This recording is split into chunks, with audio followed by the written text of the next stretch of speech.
Hey guys, Jim here. Wanted to do a part two or more along the lines of a follow-up to my previous video. If you didn't see it yet, please go back and watch that before watching this one. Otherwise, a lot of this stuff is just going to be kind of dropping in and not making a hell of a lot of sense. But this is more or less going to be like a quick part two to this, because there were two key points that I had forgotten to mention when I was doing the original video comparison between the Bodega and the Field Grade Bodega. And I had made notes when I uploaded the video. It was just one of those, brain fart moments. You get in the whole thing and you start looking and you're running out of time, and there's things that you just forget to mention. And one of them, again, it's in the description and my comments on the initial video. But the first thing I wanted to really point out was the differences in the grinds on these two blades, because I had made mention that the logos sit in a different way on these blades. And the thing I neglected to mention, I got off on a tangent on something else, was the fact that the grind line on this is quite significantly higher than on the regular Midtech titanium Bodega. So it's the same size logo and all that kind of good stuff. It looks different because this grind is so much higher and closer up to that fuller, and you have a lot more room here with that lower and more swoopy grind that's done there. And if I put them side by side here, I think you can really see the difference in just how they're ground, because you've got a really straight bevel line here, and obviously here you don't. That's actually a very, very impressive grind. And I always liked the grind on my Bodega, and now that I really compare the two, I've even got a greater appreciation for the original. And the other point that I wanted to make that I just completely forgotten to mention was for those that had considered getting one and maybe just weren't a fan of the G10 and the textures and all that, Mark had actually posted on Instagram. Was it on Instagram, or did I read it somewhere else? I think I read it on the Beggs forum, where Mark had said, "Hey, we're going to be doing an all carbon fiber variation of the Field Grade Bodega soon," and I would expect that to probably be $50 or $100 more, to be honest with you.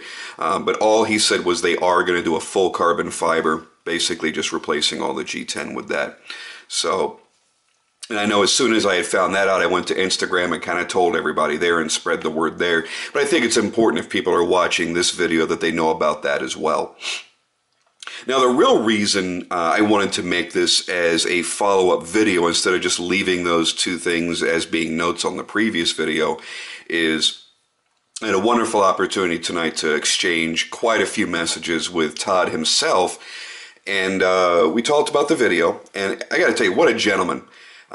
Didn't bat an eye at me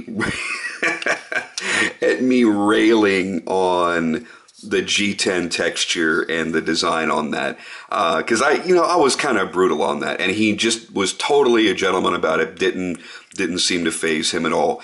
And honestly, when you really think about it, of all the videos I've made on the Bodega, the initial video I made on mine, the follow-up long-term review I did on mine, I could do nothing but give a glowing report and call this knife as close to perfection as could ever be expected. So he certainly knows I have a great appreciation for the work that he does and the product that he puts out. But he did have a couple of notes that he shared with me upon watching this. I mean, we talked literally 5 minutes after he finished viewing the video. So I wanted to kind of put that out there so people had more of an all-around understanding of this knife directly from the proverbial horse's mouth. So what I'm going to do is I'm just going to kind of read off. I have it sitting here. I have my phone sitting here with the notes. I just want to kind of read it off and give you guys a little bit more insight into the development of this knife and the Bodega series in general from what he had discussed with me. So I have to take a second here because there's certain things I'll read and certain things I won't. So let's see. We talked about the blade grinds and the amount of space needed for the logo. He did say that all of the logos are applied in-house. I know a great many makers actually send their blades out to a laser engraver. It's a very common practice. but I think it's kind of a source of pride that it's yet one other extra thing that they do in-house in their shop. So I do want to make that clear to everybody out there that they do even that amount of minutia they will actually do in-house in their own shop. He started talking about the stone washing and the bead blasting. He says there's actually a lot more work that would go into the finish of this blade than maybe people would give credit for. He says, it's not like, the stone washing is actually more laborious than the bead blasted finish, because he says we still have to bead blast all this to get all the surface smooth and clean and everything. Then we do the stone wash. And as we know, stone wash does take some time. It has to roll around in the stones for a certain amount of time, depending on the media that's being used.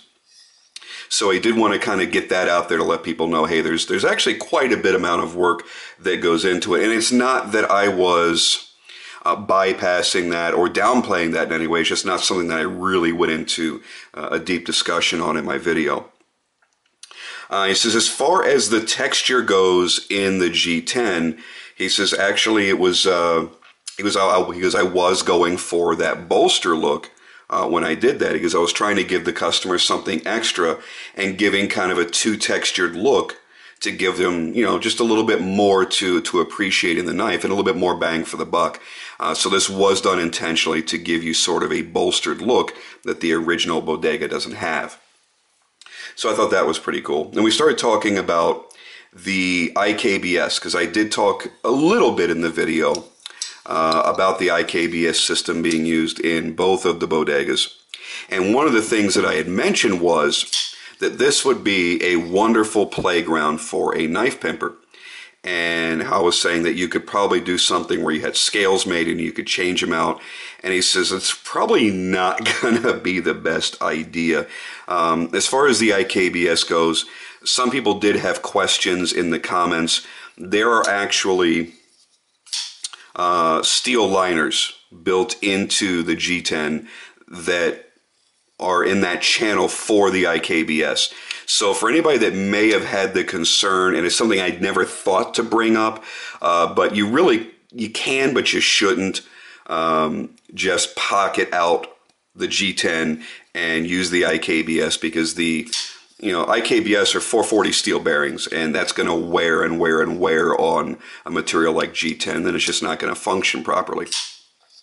And Todd is all about function, that's for damn sure. So there are metallic liners in there that seat up against the bearings, so you won't have to worry about any premature wear or anything silly like that. And I think most people would have expected that. You would expect no less from the quality of production that he manufactures. And he says they also use metal for the stop pin, of course. They use an internal stop pin with that C-notch cut into the blade. There is an internal stop pin, and that, of course, is going to be steel as well.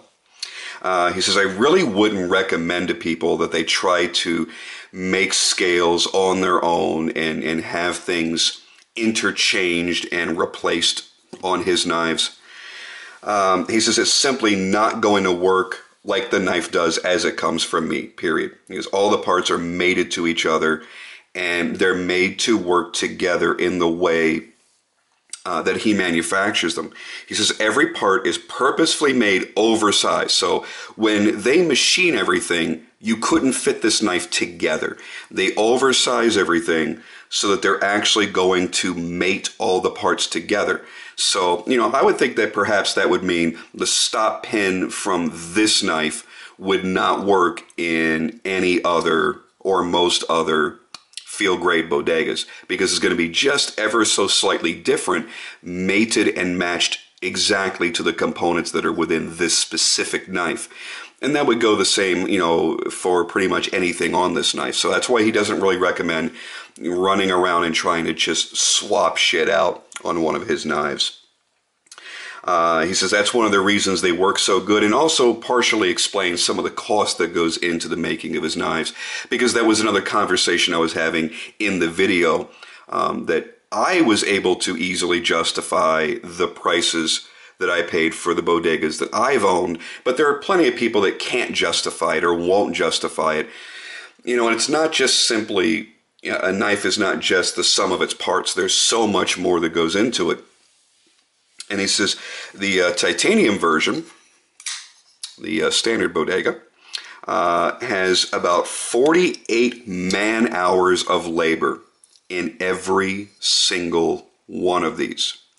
So when you get outside of the cost of materials, you have to factor in the labor. And I would not have guessed 48 hours of labor per knife. That's a lot of work, guys.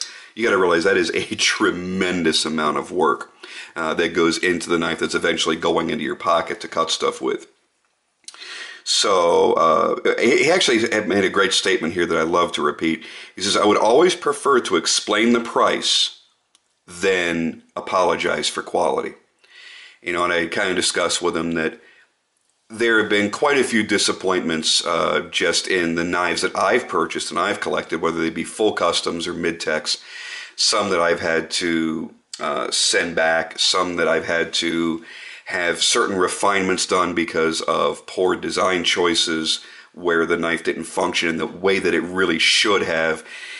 And that I've had this knife I've had this for just almost a year now. And this is my single one most carried knife. It's the one I've owned the longest from my current collection, I think. Well, almost the longest. And the one that I've carried the most above anything and everything else. And it's still absolutely perfect. I've not had a single solitary issue with this knife. And that's not like I'm applauding the knife that much. That should be expected when you're spending $850 on a knife. My lockup is in the exact same place it was the day that I got it. And I flipped this thing countless thousands of times. I mean, I flipped the shit out of this knife. And it's just as perfect can be. So he would rather the knife cost more and be done right from the get-go than go out there with a cheaper product and then have to apologize for the reduced amount of quality. Well, I had to cut a corner here and cut a corner there in order to save you $20 here or $100 there. He puts out a premium product, and it's going to be at a premium price. That's the way it is. I think that was pretty much all the main things that we were really talking about there that I can really discuss. Yeah, pretty much. So I wanted to get those things out of the way and thank Todd for the amount of time that he took with me tonight, just kind of, bullshitting around. I had just messaged him out of the blue and made a quick comment about something, and we started going back and forth. The next thing you know, it's strings and strings of text. The guy's a brilliant guy. We all knew this.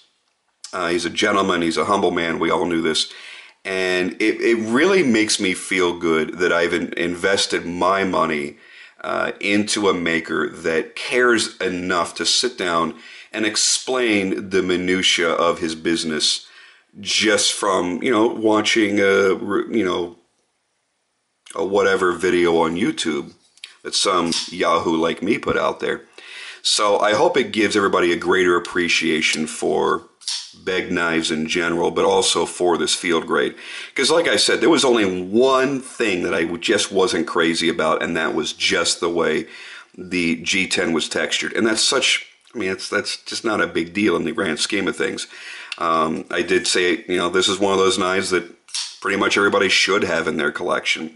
It's a knife that you can use a lot more guilt-free than this knife that you've spent so much more money on. Yeah, I've got, marks and scratches and, stuff that'll never come out of my blade. I don't care because I love my knife and I love to use it. But this is a knife that you're just going to abuse. You're going to use it like a pocket knife. You're going to use it for its intended design purpose. So anyway, I just wanted to give the follow-up on that, give you Todd's feedback and the extra points of information that I felt were quite important for people to know, whether you're going to buy this knife or you're not going to buy this knife, or looking at future knives that he may put out. Everything is done for a reason, and everything is methodical and very, very well thought out, as you can see from just, the original design and the way the pocket clip was designed, the subframe lock that's removable and replaceable. All the things that really made the Bodega what it is still exist in this slightly lesser expensive model. So keep your eyes out. The carbon fiber version should be coming somewhat soon.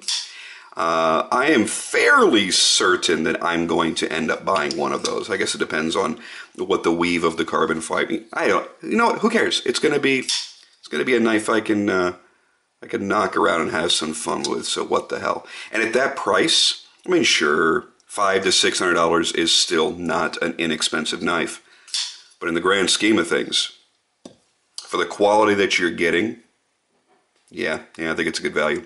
All right, guys, I'm going to let it go at that. Thank you so much for watching. Thank you for all of the great comments on the previous video on part 1. I appreciate you guys more than you could possibly know. And I'll be trying to knock out at least 2 videos a week to kind of catch up on things. A lot more guest blade coming up, a lot more episodes on that. I've got a lot of knives coming to me. And I'm just about to hit that 5,000 subscriber mark. So you know what that means? Free knife for you. You might be the lucky guy or girl or whoever. Maybe you haven't decided if you want to be a guy or a girl. You just don't know yet. But those things are coming. So thank you guys very much. And I'm going to get out of here and try to get some sleep.